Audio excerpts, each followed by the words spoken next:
Session 1, titled U.S.-Japan Alliance, will now begin.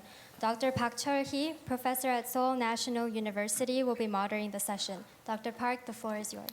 Oh, thank you. I'm Cheol-hee Park at Seoul National University. It's time to be on the show, and it's a kind of a rare topic in Korea to talk about. We are talking about U.S.-Japan relations and alliance relationship between the friendly countries to Korea.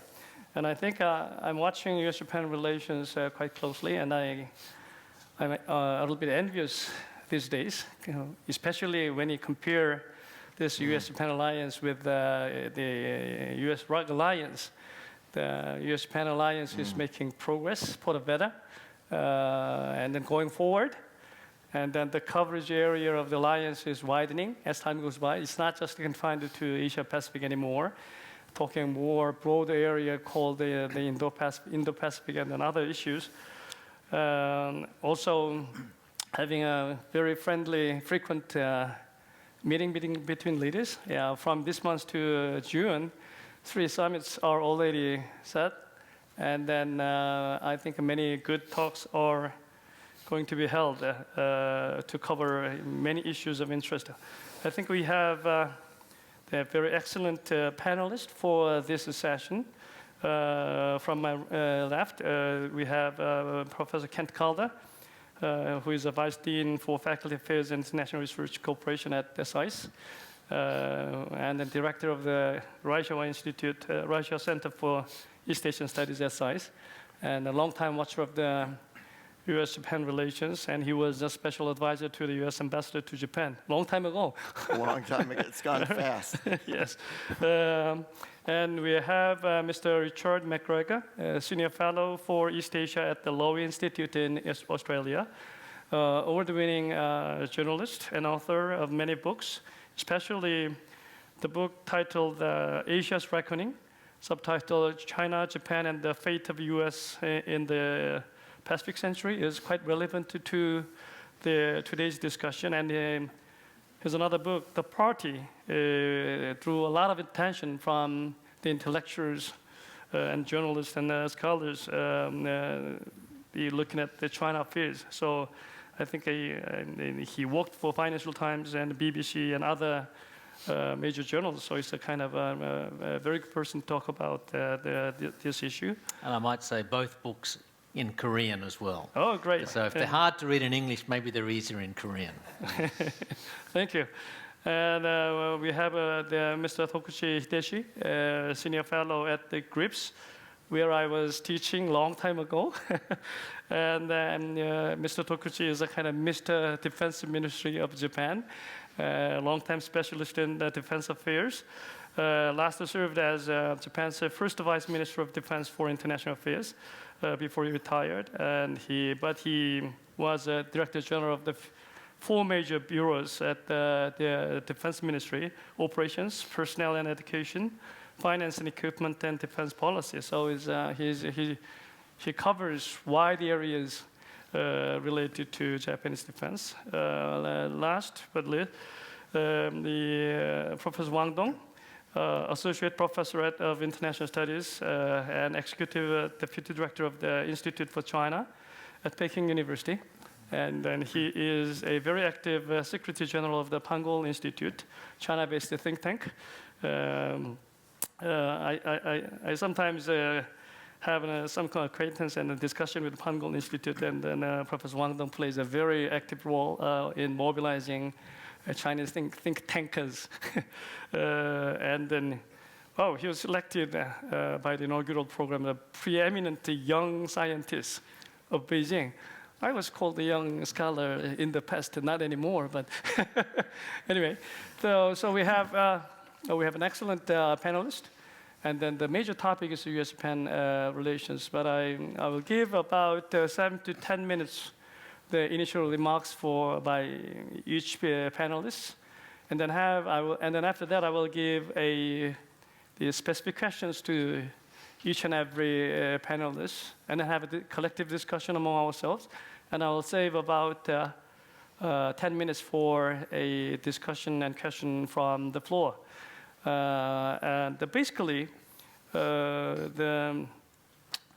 when you look at the U.S.-Japan alliance, how to link it with the expansive conception of China as time goes by, whether it produces some people say the security dilemma between the rising China and the U.S.-Japan alliance, or some people say that some people look at it in a very different way, and then as collaboration is emerging between the two sides. So I wanted to see how you posit the role of China in the U.S.-Japan alliance.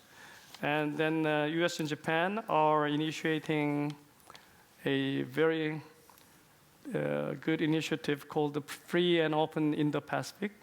So what is the kind of main contents of it?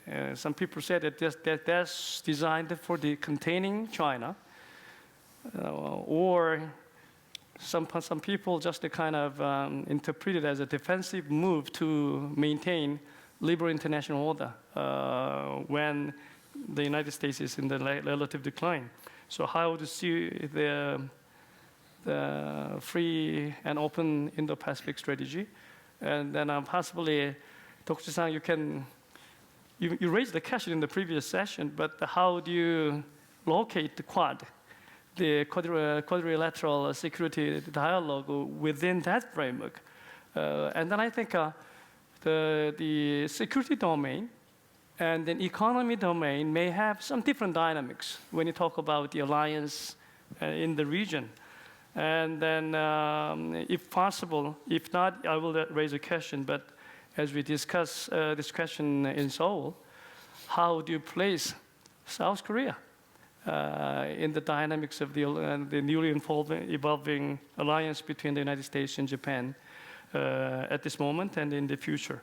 So without further ado, I will give mic to Ken Calder. Well, thank you very much. We've got an awfully lot of issues to consider there that you mentioned, and just to perhaps try to start with a little bit of clarity, I think that it's important to think about the enduring interests that the U.S. and Japan share, then at the political forces that are operating on the relationship, either to strengthen it or to weaken it, both domestically and then the changing regional context. First of all, at the strategic level, clearly as the two largest democracies, or two largest economies, liberal economies in the world, certainly Japan and the United States share important interests in the stability of an open international system. Also, as both being democratic nations, there are important values that they share together, as of course they also share with Korea. At the level simply of geopolitical scale and strategy, for Japan as a large nation, but not one of the largest in the world, an alliance with a preeminent global power, particularly one that has strong maritime capabilities, has deep attractions. Classically, in the Meiji period, of course, Japan had a strong relationship with Britain under the Anglo-Japanese naval alliance at the beginning of the 20th century, and since World War II, of course, has had very close relations with the United States, the preeminent naval power, for similar strategic reasons. So there's a lot that joins these countries, that reinforces their relationship. One could go on and on to that. But I think it's also very important to remember that the broad regional context of the U.S.-Japan alliance is strikingly different from the time that the security treaty was concluded at the Golden Gate Club in San Francisco in the wake of the Security Treaty of San Francisco in 1951. At that time, Japan and the United States were alone as major powers in the Pacific. China, of course, was in the midst of a revolution. Korea was in the midst of the Korean War. The nations of Southeast Asia were mostly under colonial rule. And of course, the situation today in economic and political terms is dramatically different, as we know. As a consequence, certainly there are important regional rivalries that are playing on that alliance. The United States has alternative claimants for its attention, and certainly, particularly in this year of G20 and some reconciliation that the Japanese call a Kohara Byori, or a Indian summer with China. There are also those aspects of deepening relations. So the regional context is very different, and is complex in important ways that were not true in the classical era of the alliance. Domestically as well, of course, domestic forces play on the U.S.-Japan alliance in ways that they didn't, certainly when the security treaty was established in 1952, and probably, I would say, through the first 3-4 decades of its continuation, at least until the breakup of LDP rule in the fall of 1993. And there's been off and on, episodically, of course, there's been 2 periods of opposition dominance there, even though LDP rule has continued, and specifically, of course, Prime Minister Abe for a long period of time. Those domestic political factors have played on the alliance, and particularly on issues like forward deployment, like the U.S. forces in Okinawa, like as we've seen, the movement of the U.S. base in Phutema to Henoko, some constraints on capabilities, and certainly a major political struggle over collective self-defense that was finally resolved, of course, in favor of collective self-defense, which is something that both American ambassadors and American diplomats in Japan and the Japanese conservatives have wanted for a long time. And so there's political forces at operation that complicate it, regional forces, but fundamentally, and I suppose we'll go into this in our discussion, I would say there's a deep underlying, close to an identity of geopolitical interests. It has been reinforced, and I think you could go over from the Obama administration into the Trump administration in both cases. Quite close political relations with leadership, significantly, particularly since collective self-defense was introduced by the Japanese Diet, deeper coordination at the operational level in the alliance. And finally, I think I should also add, given that Japan and the United States and Japan, of course, are 2 of the strongest powers technologically in the world, and they have technological capabilities that are significantly complementary with one another. Japan's strength in areas like robotics, microelectronics, guidance systems, robotics that have some significant relevance for defense, and the global role that the United States plays. So in sum, I think I would have to say, despite these political complexities compared to the days of the security treaty when it was founded, that quietly, especially behind the scenes, the U.S.-Japan alliance has gotten significantly stronger than it was. maybe just briefly to touch on the other set of broader geopolitical issues that you raised, the relationship to Indo-Pacific, well, specifically to China. I think, and again, the comparison with Korea is instructive and I think important.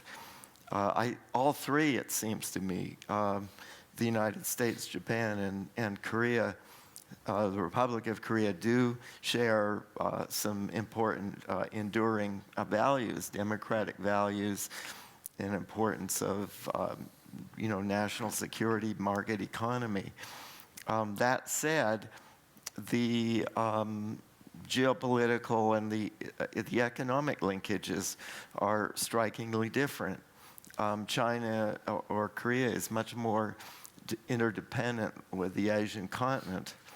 I've just been writing on that myself, and coming out of that book, one thing that does strike me is the deepening integration, the transformation of distance, the transformation of logistics, the coming of all sorts of new infrastructure, in some ways are privileging the geographical position that China has on the continent. And of course, China's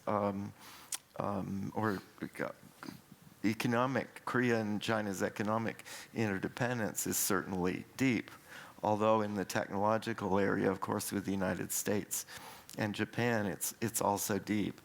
Politically, relations between Korea and China, I think, do contrast to some extent to those between Japan and China, or the United States and Japan on the one hand, and China. I'm sure that will be a discussion that we have. In terms of leverage with the rising China, for sure, I should suppose a strong alliance relations give both countries, give Japan and also give Korea leverage in dealing with the China, which certainly is important to them in many ways. But the China factor cuts somewhat differently, it seems to me, for Japan and for Korea. Finally, on the whole question of the Indo-Pacific, that's beyond really the terms of alliance as it's conventionally defined and legally defined. Japan is a maritime power.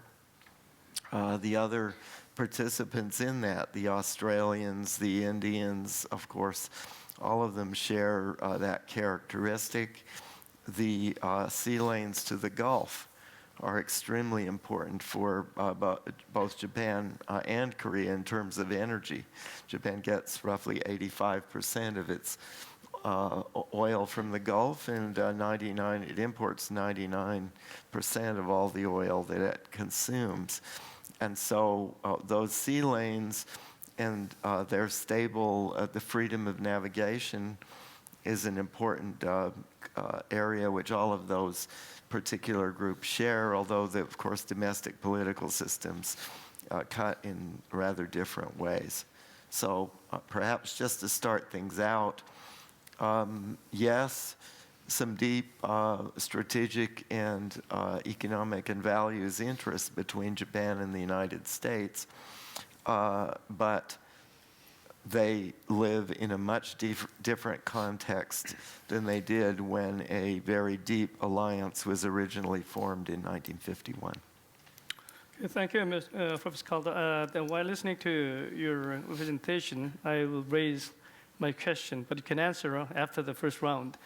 My question at the moment is that you repeatedly emphasize the importance of collective self-defense for the alliance. Why is this so important? And then what is the strategic implication of that collective self-defense for the alliance in the region? So I will come back to that question. Mm-hmm. So because in Korea, we have a very negative interpretation of collective self-defense and an expanding role of Japan in the defense and security arena. But you empathize the importance of the collective self-defense for maintaining very sound the alliance relationship between the United States and Japan. So I will come back to you after the first round. Mr. McGregor. Thank you very much. I might say, as somebody else in another panel said, I'm not a recidivist at Asan. This is my first time, which is perhaps why I don't have the endurance of the other panelists, and I've taken off my coat. I'm sure I'll develop that over the years. Look, in talking about the US and Japan, I'll do it through a couple of subheadings. The first, there's the history and foundations of the alliance. The second is the way it's been strengthened and changed and built on over the years. The third is regional developments, obviously the rise of China and also North Korea. The fourth is developments inside Japan and the US itself. And finally, of course, while we're focused a lot on security issues, the economic issues under Trump between the US and Japan and the US and the rest of the world are coming back as well. And obviously that relates to one of the points you mentioned, that is about the Belt and Road Initiative and the gravitational pull of China as opposed to the Indo-Pacific, or to be very clear, the free and open Indo-Pacific, which is a different concept from the Indo-Pacific itself. I guess I had a real moment of epiphany, which is probably wouldn't be needed for most people in this room, about the US-Japan alliance about 2.5 years ago when I visited Yokosuka, the naval port just south of Tokyo. It's quite remarkable. That's founded for Imperial Japan, for the Tokugawa Navy in 1865. It is under sovereign Japanese control until 1945, 70, 80 years. The next 70, 80 years, it's an American port, effectively. So that shows you remarkable ups and downs of the relationship, but the degree of cooperation that Japan, even 70, 80 years after the war, there's no meaningful debate or political objection to ceding such sovereignty to the United States in their own country. Now that obviously says a lot about a lot of things. It tells you about how what happened during the war, what happened when America won, what happened with Japan's constitution. The base also effectively operates as a joint base these days because of the depth of the relationship. But more than that, it symbolizes the enduring nature of the alliance and all the habits of cooperation that are built into it and that can be added onto and have been added onto. I don't think many people outside of certain circles understand that Japan is really the US's most important bilateral military partner. I think there are more US troops in Japan than any other single country, and that says something. But I guess the point, particularly at an occasion like this, is that the longevity of the alliance should also raise questions about how long it is sustainable. Mr. Trump, in all his craziness, often hits the nail on the head. And I thought during his election campaign, when he basically trashed the Japan alliance and trashed the alliance with South Korea, the underlying theme of what he was saying, the sort of everyman theme was, why can't Asia be run by Asians? What is America doing there 70, 80 years later? Is that a permanent feature of the landscape?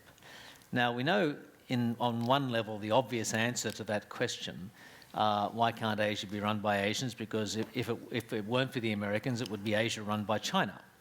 And I don't think there are too many countries in the region which are comfortable with that at the moment. But even having said that, is it really the case that the US has to be in Japan in perpetuity? To maintain peace and security in the Asia-Pacific, Indo-Pacific. Now, that brings us to the question of what's changed inside Japan, what's changed inside the US. What's changed inside the US is obviously Donald Trump and all the forces that he's unleashed that have been simmering under the surface for a long time. What's changed in Japan? Prime Minister Abe has changed Japanese policy greatly. Diplomatically, militarily, in security terms. He's attempted to invest in the military. He's attempted to sort of build its interoperability with the United States and the like. But what happens after Abe goes? Japan has always had a strong Pan-Asian streak. Now, I don't mean by that the 30s and the 40s and the like. But in Japan, you look at somebody like Prime Minister Fukuda and his relationship that he built up with Hu Jintao. That was a much more open and trusting relationship between Japanese and Chinese leaders. And that sentiment in Japan, I don't think has gone away. I'm not so sure how to calibrate its weight, but over time, it's there to be exploited. That brings us to the question of how China views the US-Japan alliance. I think we're often used to sort of lectures about how the Chinese are great strategic thinkers, us Westerners are kind of silly day-to-day sort of operators, mainly focused on the stock market and that sort of thing. But I've often thought that if the Chinese were truly strategic about Japan, then they would have behaved in the opposite way to how they've behaved. Now, I know that all the problems in the US-China relationship are not all, the Japan-China relationship are not all China's fault. 2012 was triggered really by the behavior of Mr. Ishihara and so forth. China, like South Korea, has had a big problem with the way history is debated inside Japan. But having said all that, these are sort of all known knowns about Japan. If China was truly strategic about its position in the Asia-Pacific, then they would have attempted to seduce Japan, to draw Japan away from the US. There's always been a constituency inside Japan for that sort of proffering.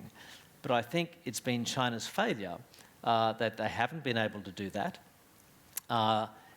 Japan is kind of the bone in the throat in Chinese internal politics. That means that Japan has been pushed further away from China. It's been pushed into strengthening the US alliance. So to the point, the point for Japan, a Sino-centric world is not good news for Japan at the moment in any respect until China can start to reassure Japan and enhance trust. But at the same time, of course, Trump has raised the issue, both on the campaign trail and by his behaviour in office, about the US staying power in the region. I guess what we sort of blithely call the deep state, or as Jim Steinberg called it in his opening address, the blob, will constantly reassure East Asian countries, Southeast Asia, Australia, where I'm from and the like, that the US is here to stay. But I think China knows that for the US, it's a geopolitical choice to be in Asia. For China, it's a geopolitical fact, and China can make that cost go up.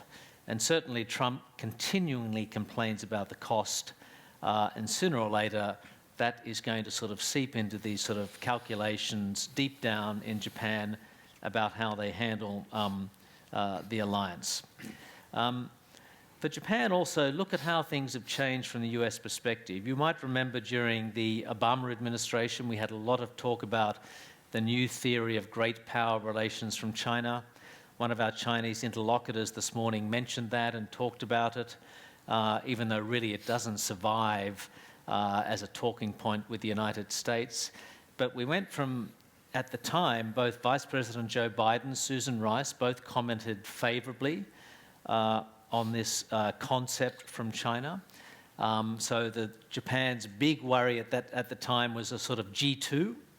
And look how that's flipped now. Of course, Japan's major worry with the US now is confrontation between the US and China, not having a sort of G2 condominium which is going to exclude and bypass Japan, which of course has always been a long-standing fear.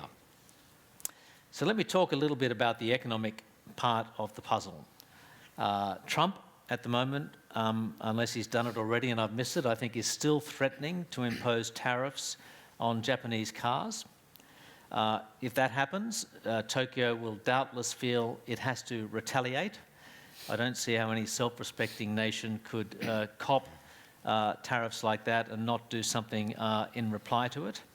That, once again, is going to raise the tensions in the economic bilateral relationship. Now, this is obviously something that Japan and the US have had a long time to sort of manage. From the late 1950s to the mid-1990s, they had economic tensions. But it re-injects, I think, an element of mistrust in Japan about the United States. And increasingly, I think, the issue that those economic issues are not separate from security issues. They're becoming intertangled with them, and that's through this concept of decoupling. That is the US idea that the US economy, in some respects, must be decoupled from China on security grounds. Now, obviously, there are a couple of different versions of decoupling. There's the Trumpian version not thought through, which is just get everything out of China and bring it back to America, which is obviously not possible for many reasons. But there's a certain sort of more sophisticated version of decoupling, which I think people are still talking about, and that is getting, certain capabilities, manufacturing ability, resource dependency, technologies out of China to make sure the US is not tied to or dependent on China. Now, if that policy is pursued, that has massive implications for Japan and obviously South Korea and Taiwan, because it threatens to unwind or swim against the entire tide of the East Asian sort of supply chain, economic supply chain, which has been built up since the 1950s. So that's a big deal. I think BRI is tied into that. If we think about Maritime Asia, the headquarters are still in Washington, maybe only just. Continental Asia, the headquarters are in Beijing these days. As Kent said, the Chinese, I think, are exploiting that, and of course, drawing in other countries around the region into that. Now, Japan, of course, has been, I think, a great model about how to handle Belt and Road. They didn't get into a fight about it. They simply refused to sign on, but instead signed an agreement to cooperate with China in third countries. They handled it very well. And of course, parallel to China, Japan has been doing to China what China has been doing to other countries. They're running their own parallel program alongside Belt and Road at the same time. But over time, of course, the center of economic gravity is moving. It's moving from a US sort of led export-dependent model to a much more continental model, and that will have an impact on security as well. Just finally, since we'd like to hear about South Korea as well, I think obviously South Korea is well behind Japan in building a sort of development aid assistance program. South Korea has now a look south policy, much to the disappointment of people in Australia. It stops at Indonesia. I think they put that politely by saying it is focused on ASEAN. But I think if South Korea is to distinguish itself in this respect, it has to have some of the confidence that Japan has to be both a US ally and unafraid to distinguish itself in the region as a US ally in teaming up with other countries in defense of the broader values that we've talked about today that have helped the region. Now, I think I've strayed a bit and probably gone on too long and strayed a bit from US-Japan, and I cut out a lot there, but I'm sure we can come back to that. But I think the context, the regional context and the transformational regional context is important if you're going to get a context for US-Japan in any case. Thank you. Okay, thank you, Mr. McGregor. I have the advanced question to you at the same time. You mentioned the kind of change in the United States and focus on the role of Trump. My straightforward question to you is that, is Trump an asset or liability in developing good alliance between the United States and Japan now at the coming years? So it's a very simple but straightforward question. Mr. Tokuchi? Yes. Well, I'm sorry. Okay. Well, good afternoon, everybody. First of all, I would like to thank the Asan Institute for inviting me to this very, wonderful, conference. Dr. Han, thank you very much. Well, the Japan-US alliance doesn't stand alone all by itself. It's a part of the US-centered alliance network in this region, no matter how we call it, the Asia-Pacific or Indo-Pacific. So the, establishing a synergy of the Japan-US alliance with other US alliances in this region, particularly South Korea-US alliance.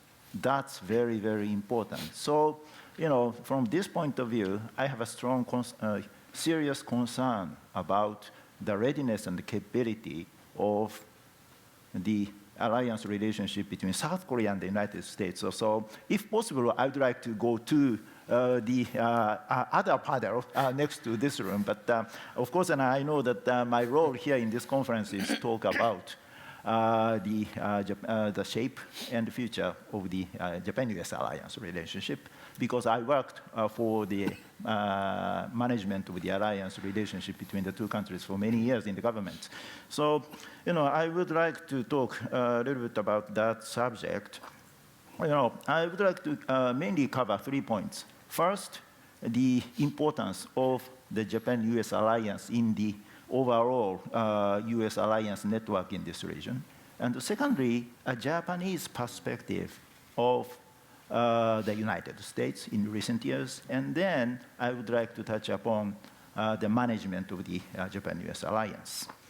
First, in my view, the Japan-US alliance is the central piece of the US-centered alliance network. There are 3 reasons.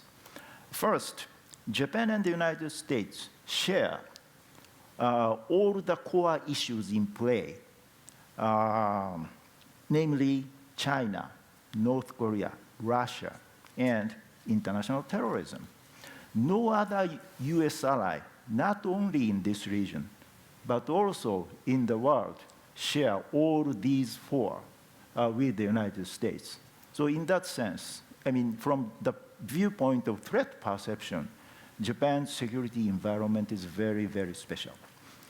Secondly, Japan is one of the very, very few allies of the United States which can provide a very dependable stationing environment for the US forces. Right now, Japan hosts around 55,000 US troops on its own soil. But differently from the US forces Korea, most of the US forces in Japan are very, very mobile. The army component is only about 2,000 troops.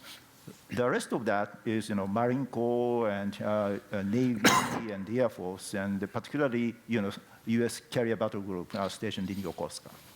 So, in a sense, the US forces in Japan cover huge area, not only Japan or Northeast Asia, but probably the entire Asia Pacific. So it's very special. And Japan contributes much for the stationing of the US forces and also their families for a long time, not only by financial support, but also by Japanese industrial capabilities. Just think about the shipbuilding industry to support US Navy forces, and also Japanese aircraft industry to support the US MV-22 Ospreys, and also F-35's operation. Australia and Japan are the 2 countries in the entire Asia Pacific to support the logistical basis of the operations of the F-35s of the United States. So in various senses, Japan's contribution to the robust US presence, military presence in this region is very, very special. And thirdly, as already my predecessors emphasized, Japan and the United States are maritime democracies. Before 1945, Japan try to be a continental power just in vain. So since 1945, Japan has been trying to be a maritime nation. And so from these three reasons, the Japan-US alliance is the central piece of the entire US alliance network in this region. That's my perception. And secondly, I would like to talk a little bit about the Japanese view of the United States. Of course, the Japanese people face a lot of security challenges. The Japanese know that the alliance cooperation alone will not be enough to meet all these challenges. But they know that it is indispensable. They know that it is impossible for them to secure their survival in this acute environment all by themselves. And 20 years ago, Professor Robert Scalapino of the United States, they portrayed the U.S. foreign policy using the three images drawn from the U.S. domestic society. The one is the firefighter. The second is the missionary. And the third is an accountant. Today, people, just to focus on the, accountant facet of the U.S. foreign policy, but still, the other two, faces, the firefighter, not the policeman. It's very important that, Professor Scalapino didn't use the word policeman. He said the firefighter. That's very important. And also, of course, there shouldn't be any policeman in this decentralized world. So his portrait is very, very important. And anyway, the U.S. faces of the firefighter and the missionary, that's very, very important. And the U.S. power is declining. But it is just by relative sense, not an absolute decline. Then, the U.S. remains at the pinnacle of the power hierarchy of the world today. And also, even the relative decline of the United States today is the result of the success of the U.S. policy to rehabilitate the war-devastated world 70 years ago. And in addition, if we look back at the history of the United States, we can't underrate the importance of the resilience and the power to recover. If you underestimate the American creativity and resilience, then you will regret it. I think so. Anyway, thirdly, the alliance management. That's always challenging. Internal adjustment between Japan and the United States is not new. It happens always, like, burden sharing. It's a typical example. Or the balance between security relations and economic relations. It's not new. It always happened. But the important thing is that the Japanese and the Americans got over those challenges many, many years. And that's why the alliance relationship between the two countries are such robust. So I would like to emphasize this point. And in future, of course, we have to continue to manage the alliance relationship. So one of the very important keys to the adjustment of the shift of the power relationship between the two countries is Japanese, is the, as someone already mentioned, collective self-defense. Because the alliance relationship between Japan and the United States is asymmetrical. So it is very difficult to manage such an asymmetrical nature of the alliance. The only way out is to increase Japan's security role or military role and to decrease the asymmetrical nature of the alliance. So that's why the collective self-defense issue is very, very important. Of course, if possible, I would like to talk a little bit about the Indo-Pacific, but time is running out, so I would like to stop here. Thank you. Thank you. You have covered the major areas of alliance, especially in the security arena. And I'm hearing that you wanted to move to the neighbor session. I think you have something to say to talk about the Korea-ROK, US-ROK alliance. If there is any advice you wanted to give straightforwardly to South Korean government to manage good relationship with the United States, with the background of the kind of alliance management relationship between the two countries, you can come back after the first round. What is your advice to the South Korean government? Okay, at the background of U.S.-Japan alliance, what is your advice to us? That's my request. Professor Wang Dong? Thank you very much, Professor Park. And also, thank you very much for the nice introduction. I just say I am pretending to be young here. Again, it's thanks Dr. Chebon Han and the Asan Institute for inviting me to the Asan Forum. It is truly my distinct privilege and honor to be here, participating in this very important discussion. I wanted to touch upon maybe a couple of points. First, I think all three panelists actually goes a little bit into history all the way back to the origins of the U.S.-Japan alliances. I also do that, but maybe not as far as going back to the early 50s. One of the also very important changing regional sort of the contact, which was the end of Cold War in the early 1990s. Many people, I think it seems that this really didn't come up in the early discussion, is that the purpose of U.S.-Japan alliances was lost in the initial sort of in the aftermath of the end of Cold War. There was so-called drifting away of the alliances since the experience collapse of Soviet Union, and people were scratching their head trying to figure out what's the purpose of U.S.-Japan alliances. And that sort of was drifting for a couple of years. And then in around, I think, mid-1990s, around 94, 95, a number of U.S.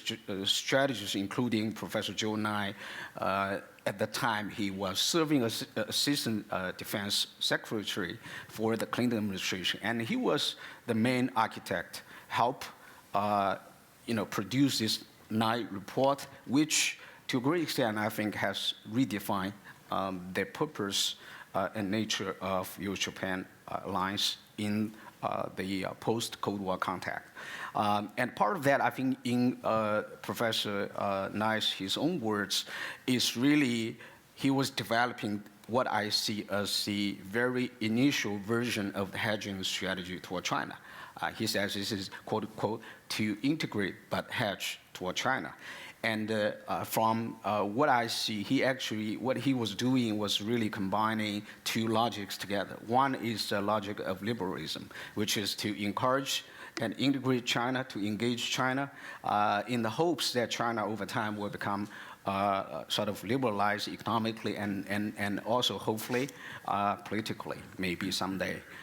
But Professor Nye, he cautioned that we meaning Americans, also need to add a logic of realism into that. Because what about if China, after years, decades of engagement, trying to become powerful then, but it doesn't sort of liberalize itself as the Americans expected?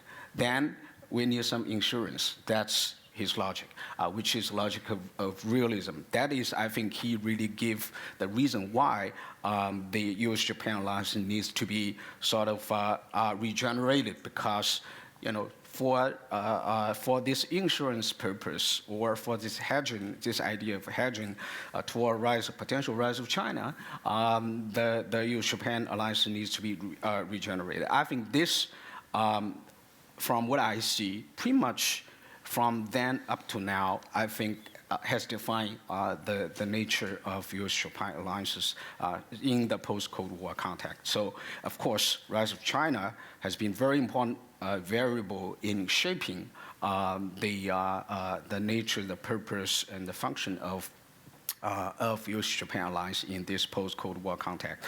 So I think this is the first point I want to make.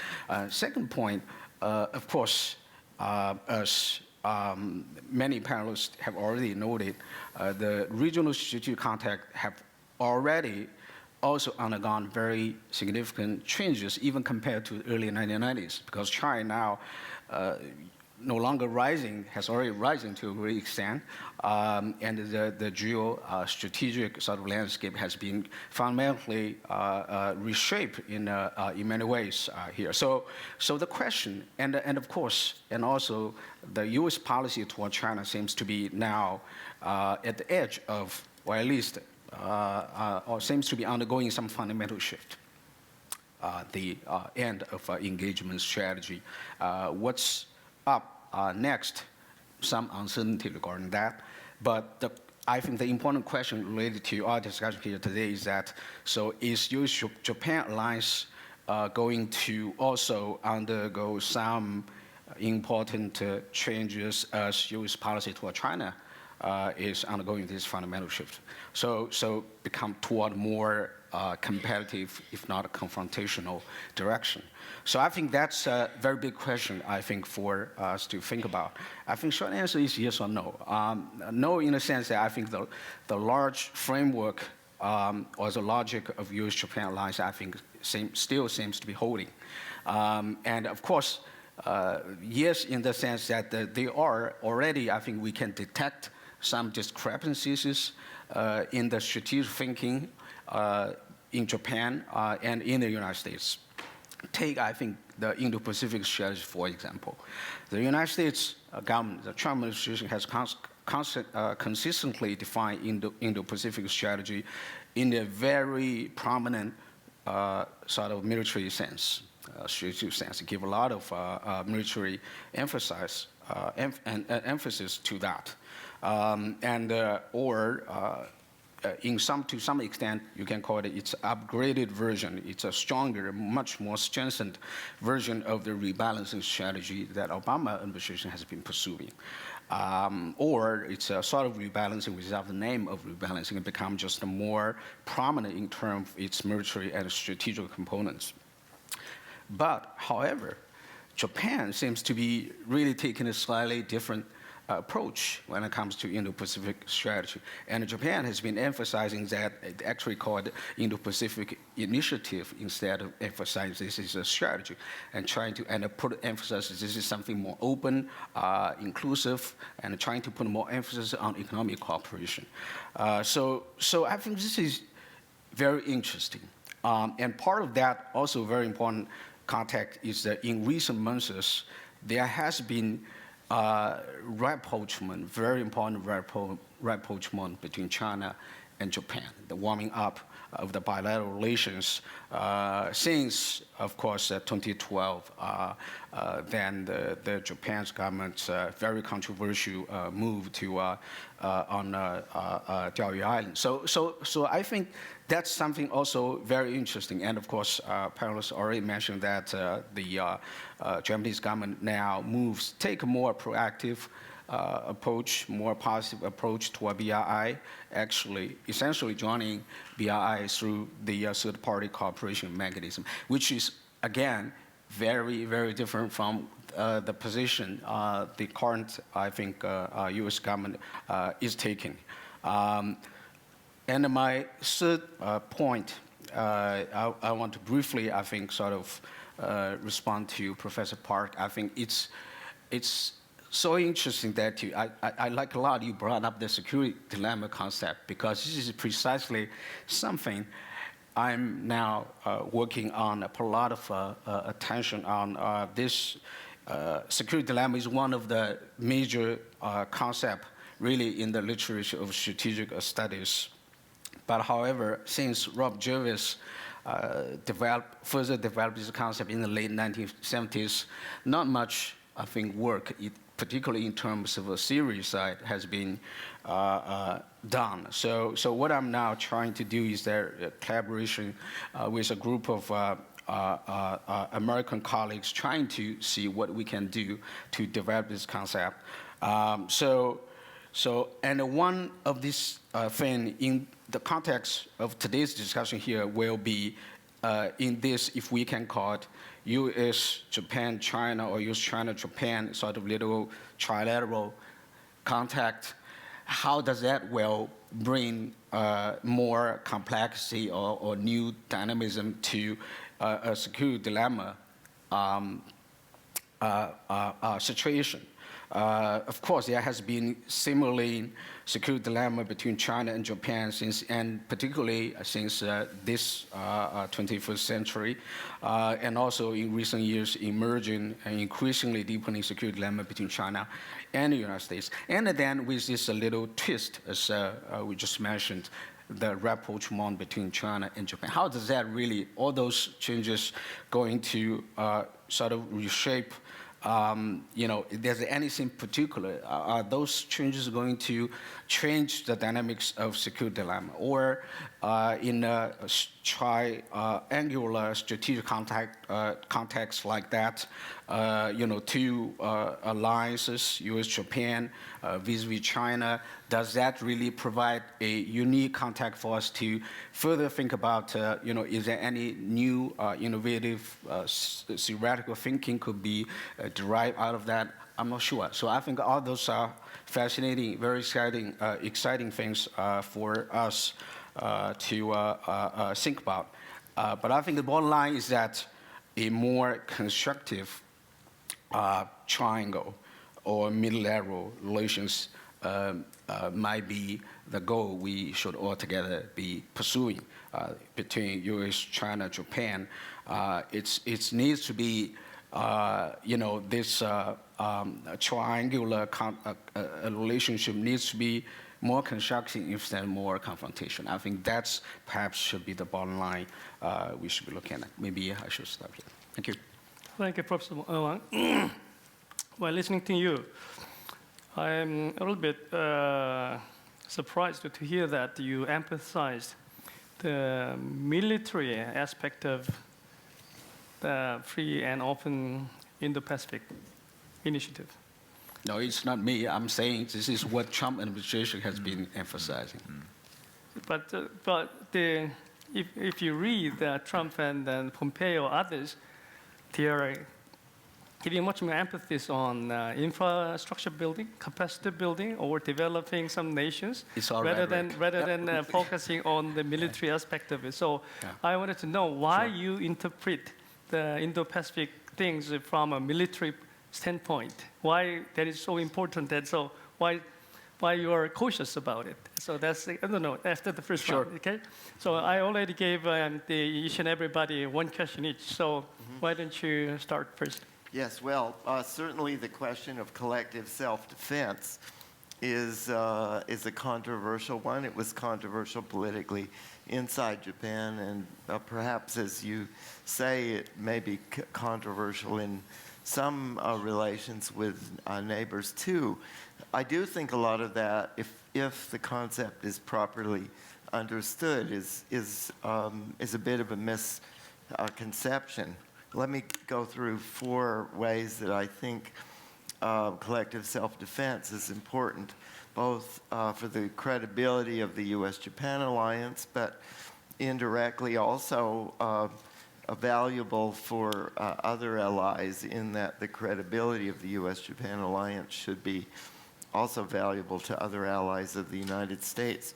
First of all, as Tokuchi-san was suggesting, the collective self-defense, which provides that, Japan would be able to come to the assistance of U.S. forces in the event that U.S. forces were attacked, confronted in some way.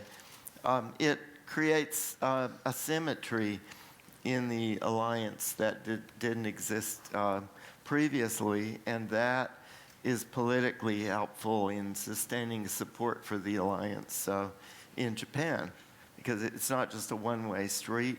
Japan can actually contribute substantively to, to the alliance. The areas substantively where I think collective self-defense is really meaningful are important areas, but they're also not areas where that fundamentally, as I see it, present a real threat to the allies, other allies, of course, Korea being one of the important of the United States. Most importantly, I think it's relevant in the maritime area. The U.S., of course, has a carrier based at Yokosuka. It is the principal defender of the sea lanes to the Persian Gulf. Japan has substantial capabilities that are complementary because, of course, of the Japanese Constitution. They're defensively oriented and defensively limited.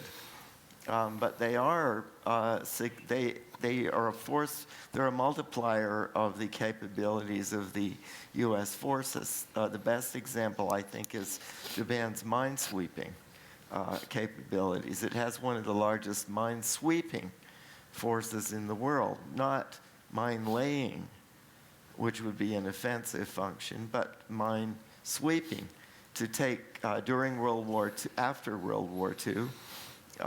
Japan took, or Japanese, of course, the military had been demobilized, and these were former service people, but of course they knew where the mines had been laid during the war. More than 2.3 million mines taken out of the Pacific by former military personnel. So there's a lot of experience. It dates even from the occupation days with respect to mine sweeping. And that, because the United States has such an important mine or offensive capability with its carrier battle groups, that becomes quite important, the Japanese capabilities in that regard. Now, would that be conflicting with the security interests of allies? Korea, as well as Japan, just to cite one example, of course, is greatly dependent on the Persian Gulf. The ability to take mines out of the Persian Gulf or at other choke points or to counter terrorism, or the possibility of terrorists laying mines and other kinds of obstructions. Japan would have capabilities under collective self-defense of dealing with those kinds of contingencies, which would be useful for the broader concerns of freedom of navigation. Two other areas where I think collective self-defense is somewhat relevant are missile defense. If there were, for example, an attack on the United States from North Korea, which of course is a very relevant issue today, under collective self-defense, Japan would have the operational, of course it had the capabilities already, regardless of whether there was formal collective self-defense or not. But presumably under those provisions, it would be able to take action to interdict missiles that were fired out of North Korea or somewhere in the Western Pacific toward the United States. Conceivably, going forward, in areas such as cybersecurity, if there was some kinds of offensive action that were taken by U.S. antagonists, Japan, which has quite sophisticated both communications capabilities, monitoring, and cyber capabilities, as well as, of course, Korea does also. They would be possible to cooperate in ways that otherwise might not be possible. So functionally speaking, and I think if you take those areas in the maritime area and the cyber area, and even on missile defense, the interests of the various allies are parallel to one another, even though, of course, both Korea and Japan, they have bilateral alliances with the United States, but none with one another. So this increases the credibility of U.S. commitments, the effectiveness. It helps to neutralize political resentments of the asymmetry of the alliance. And so in those various ways, I think and also in the future, as I said, if you take areas, for example, like cyber security or communications-related warfare, areas that could become more important in future, the ability to cooperate in a more symmetrical way between Japan and the United States should certainly be in the benefit of the alliance, but also more generally. That's the argument, anyway, for Okay, that. I didn't give a timeline when I put the second round. If you don't mind, please try to remit your remarks within 3 minutes for the round of discussions. Mr. McGregor. Okay, so my question, to remind everybody, was, is Trump an asset or a liability in relations with Japan? So I think to understand Trump and Japan, you've got to go back to the Obama administration first. It's worth remembering that Obama and Abe did not get on in the early days of the Obama administration. There's lots of reasons for that, but one of them was a sort of Abe as the conservative, distrustful of Obama as a left-winger, Democrat, all that sort of thing, a little bit of institutional niggling in that respect. And I also think in a funny sort of way, the Japanese were frustrated by Obama's style. However counterintuitive it might seem culturally, no drama Obama wasn't very welcome in Japan. I think the Japanese wanted a little bit more drama about the US taking a tougher line in the region and particularly taking a tougher line with China. Of course, we've gone from no drama Obama to all drama every day with Trump. And I don't think that's a particularly good fit as well. And I think the Obama people were very frustrated by criticism from Japan, of course, because they would argue that they gave Japan everything it wanted in the relationship. Most importantly, correct me if I'm wrong, I think Obama was the first US president to say that the bilateral security treaty covered the defense of the Senkaku Diaoyu Islands. In the end, Obama thought he was a good servant with Japan. He wasn't always appreciated for that. As to Trump himself, I like that Scalapino description. I haven't heard that before. I'm storing that away for possible future plagiarism now. So if we go for the firefighter, accountant, and missionary, Trump's more the arsonist than the firefighter. I wouldn't like him to do my books, and he's certainly not a missionary. So I think, in some respects, Trump, I think, has been good in shaking up the region, shaking up a lot of assumptions, shaking up Japan. China. He certainly rattled China. The trouble is he's rattled America even more. So one doubts as to the there's short-term gain, but long-term, I think Trump is a corrosive figure for US credibility, US institutions, US commitments. And if the US can elect Trump once, they can elect him again, or they can elect somebody like him again. So I think, is Trump good for Japan? In the longer term, my answer is no. Okay.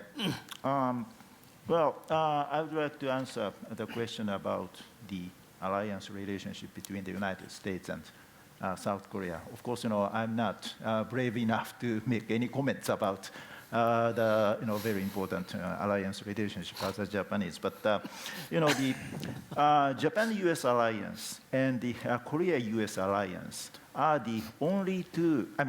South Korea and Japan are the only two U.S. allies in Northeast Asia which sustain a robust U.S. military presence.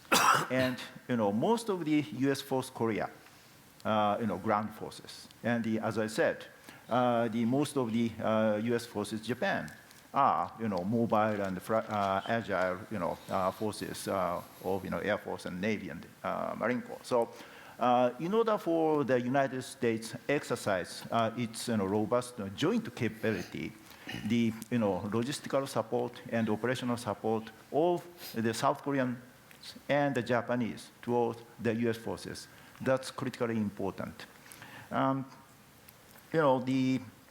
That's why the creating a synergy of the two alliances is very important.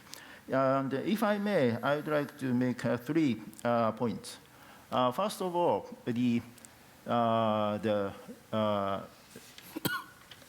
United States and South Korea should expand the scope of the alliance. Of course, I know that the scope of the bilateral alliance is not just about North Korea. If you read the bilateral security treaty between the two countries, it says the Pacific area is the scope of the alliance. I know that.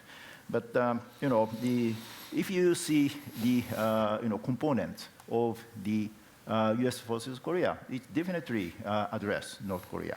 So by expanding the scope of the alliance, the two countries will be more intertwined with each other, and it makes the alliance more robust.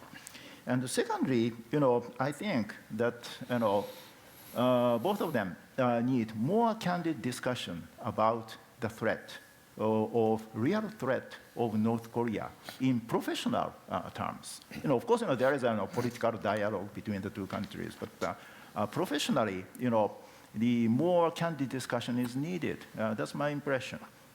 And thirdly, we have to be reminded of the importance of the U.S. military presence on the soil of South Korea. The U.S. Forces Korea is the only U.S. military presence in the entire Asian continent. Japan is just an island country, continental country, not a continental country. So the U.S. Forces Korea, if the U.S. Forces Korea are dramatically reduced, or there is no U.S. force presence on the soil of South Korea, the entire power balance in this region will be much affected. And finally, when we talk about the United States in these days, we just focus on Trump. But what Trump says is much different from what the United States as a government does, in fact. So we have to understand the diversity of the United States. We know that there is a robust supporters of the alliance relationship, U.S. alliance relationship in the Asia Pacific. For example, in the U.S. Congress, and of course, Trump is the president of the United States. He's the head of state, but he is not all about the United States. So we should be reminded of that fact.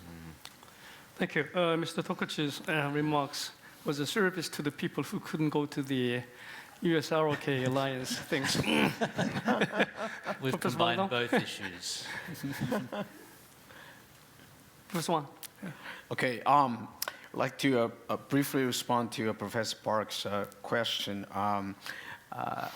Probably want to make 2 points. I think first, yes, U.S. leaders, Vice President Pence, Secretary of State Pompeo, talk about infrastructure investment in those in the context of Indo-Pacific strategy. But we all know those are rhetoric more than substance. The United States even doesn't have the money to fund its domestic infrastructure plan and build up. Right, Mr. Trump has been talking about this like $2 trillion investment, and so far it still remains on the drawing board, or even the administration has forgot about it. No one's no longer talking about that. So how can you get all those money to put in investment into? So from what I see, frankly, I think I see more rhetoric in substance in that regard. And then secondly, if you look at another very significant changes which is sort of the sequestration, right, which has been undergoing throughout Obama's terms, sort of automatic, reduction of defense spending, has come to an end as soon as Trump, takes office. So what we see now is a significant increase in the defense budget. So, or different, parts of the military trying to scramble for, bigger slice of the case. So this is what is happening now. I think this bigger overall changing strategic relationship or the emerging strategic rivalry between China and the United States, it just adds to, I think that's the context, broader background why I'm making this observation. I'm saying essentially what the Trump administration is doing is just putting more military emphasis sort of into the Indo-Pacific strategy. And frankly, we see a lot of hawks in the United States publicly advocating, as Mr. McGregor, you already mentioned decoupling. And the hawks, people are talking about new Cold War publicly, advocating that in the United States. So, but lastly, let me say, maybe I think it will be more also helpful if I can reframe this a little bit. The American emphasis really is being putting on competition as what this current administration is emphasizing, competition with China. And of course, the problem is that where does that really stop? It could become a slippery slope, and it could just become, some people worry about new Cold War. And but that's very different from the Japanese approach, which consciously, deliberately puts emphasis on cooperation. I think that's is what I see the sort of difference in terms of the approach toward Indo-Pacific strategy or initiative. Listening to your comments, I have specific questions to Mr. Tokuchi and then Professor Wang. Japan is trying to strengthen the U.S.-Japan alliance for a long time. But at the same time, a very interesting thing is happening these days that Japan and China is getting closer than before. Many people thought that when you design Indo-Pacific strategy, China is a target country to encircle, to contain, whatever. But even at the expense of the relationship between Korea and Japan, Japan is jumping up to China to normalize make the relationship better while keeping a good ties with the United States. What is the kind of a prime mover of that engine of the U.S. the ameliorating Japan-China relations? To Wang Dong, the same side of the other coin. Why China tried to deal with Japan favorably than before? So starting from Well, the free and open Indo-Pacific vision is a combination of competition and cooperation. Of course, as my colleagues in this panel said, the Japanese government is, trying to emphasize the cooperative aspect of the FOIP strategy. But still, there are two aspects in the FOIP strategy. But nonetheless, nobody can deny the huge demand for infrastructure building in order to enhance the connectivity of this, maritime region. So, anyway, the cooperation between Japan and China is inevitable in order to meet the huge demand for infrastructure building. That's one point. And secondly, the security of this region is based on the US-centered alliance network for many years, and it doesn't include China. So it's a small structure, but the economic structure is centered on China, and it's a big structure. So this big structure of economics and trade, including China, has been,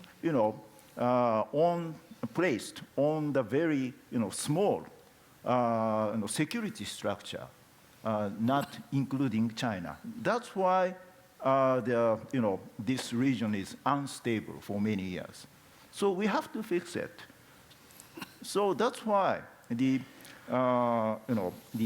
cooperation with China is inevitable, I think. But if you look at the U.S. strategy toward China, such as speech by Vice President Pence in Hudson Institute in October, or his very similar speech at Port Moresby in November, in my interpretation, it is also a combination of cooperation and competition. Of course, it emphasizes the more confrontational aspect, but still, both the free and open Indo-Pacific strategy of both countries have two aspects.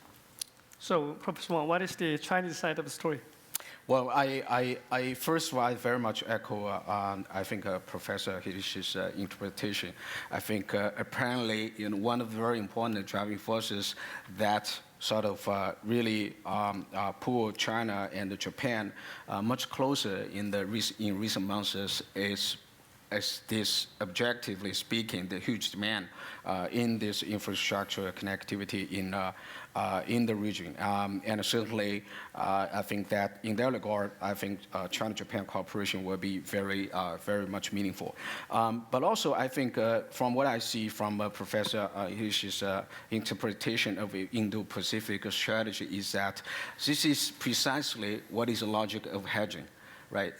You touch upon the sort of disparity between the economic dynamism and the security dynamics. And the security sort of being built up surrounding the American-led security network, and then the economic cooperation with integration, interdependence with China. So that actually disparity created a very strong incentive for regional countries, states to hedge. And this is, I think, what I see is currently happening.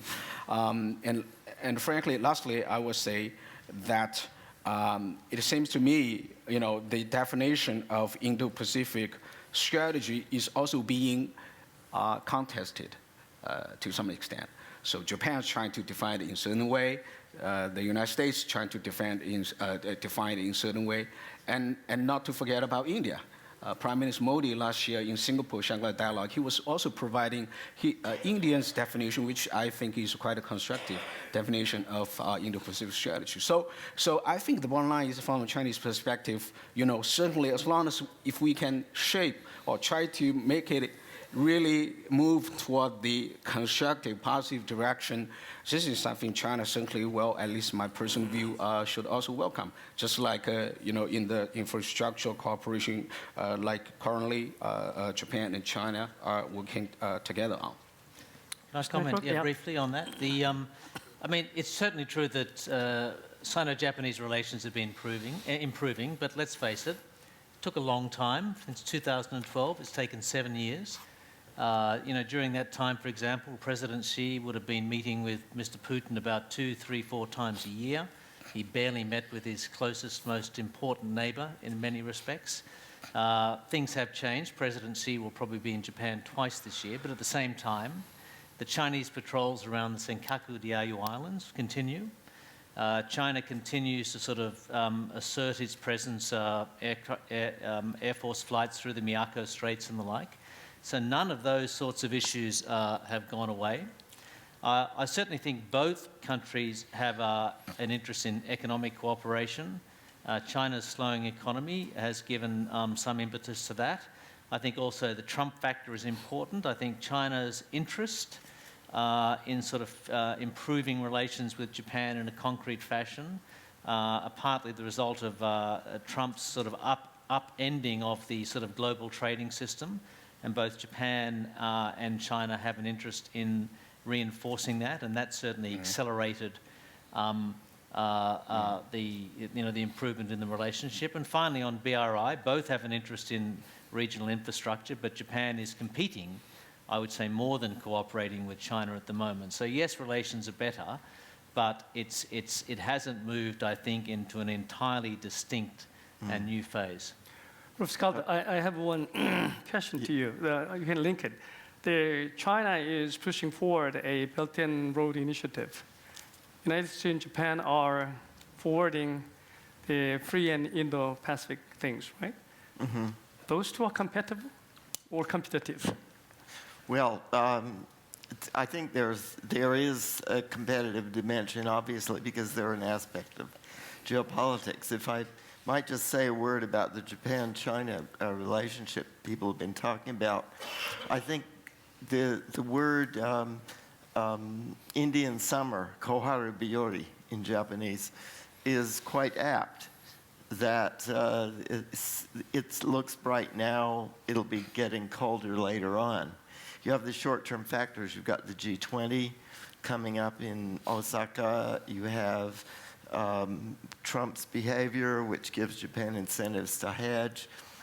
You do have some common interest. For example, they're both aging societies.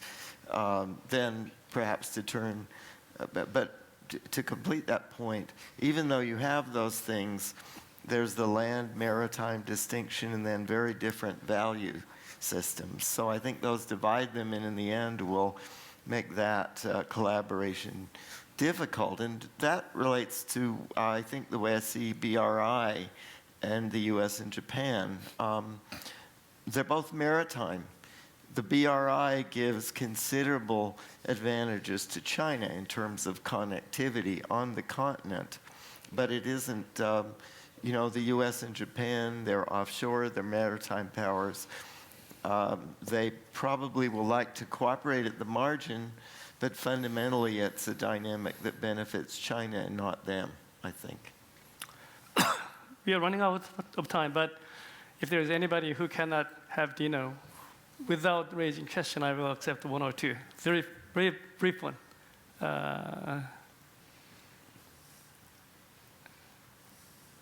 Oh, thank you. You helped me. Then I will give about 30 seconds to all of you, in a sense that what is the role of how would you embrace South Korea in the U.S.-Japan alliance relationship?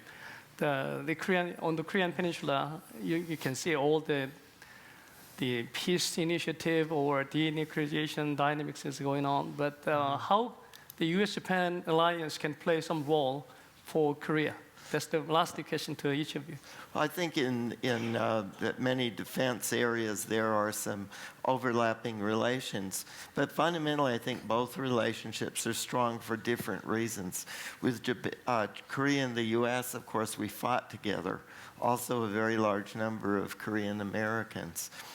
With Japan, economic interdependence, technology, and maritime interests combined, but very different. So I think still the notion of virtual alliance that is operationally connected may be better than it is, but nevertheless remains a separate entity is the most realistic. Yeah, well, I certainly would not give any advice to anybody here about how South Korea and Japan could improve relations. It's a very depressing sight to witness over a long period of time. The general security framework in East Asia has been hubs and spokes, America at the centre, going out separately to different countries. I think that's in some respects being superseded by network of security alliance, you know, Japan, India, Vietnam, Australia, Vietnam, etc., etc. But I think in the case of South Korea and Japan, it's fated to be still the hubs and spokes for a while because they will remain on separate tracks. Well, as I said, the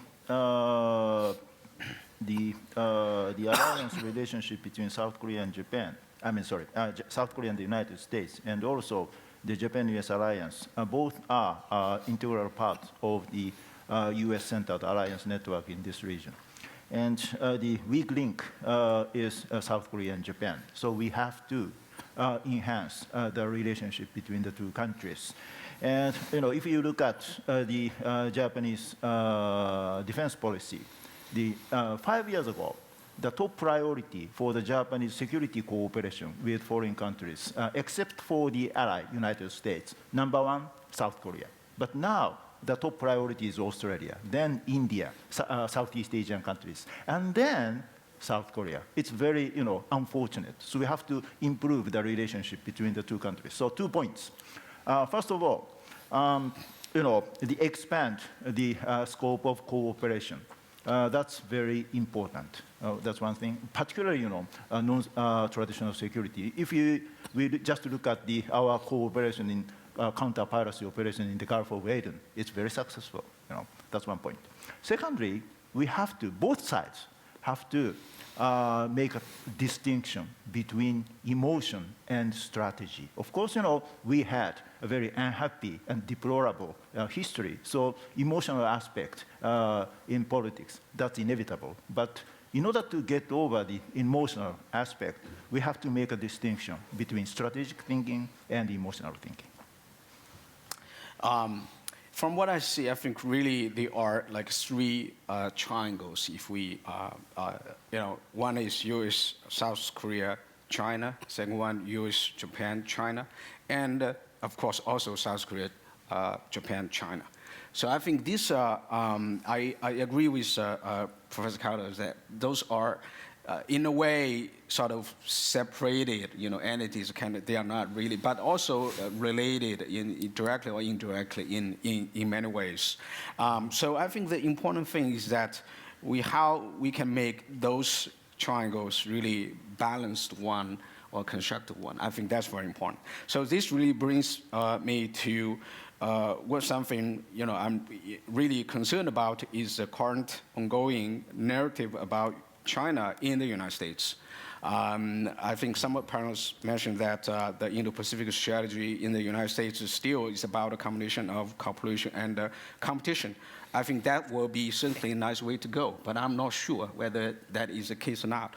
Certainly, not to mention that already many of my American colleagues pointed to the fact that now it's the rise of new McCarthyism in the United States targeting China in many ways, witch hunting, etc. So a lot of, I think, emotion, a lot of misperception, a lot of prejudice or even paranoia go into the current ongoing U.S. narrative toward China, and that is not helpful. So we need to bring, I think, the conversation, the whole thing, to a more rational basis, and I think this is, hopefully, and then.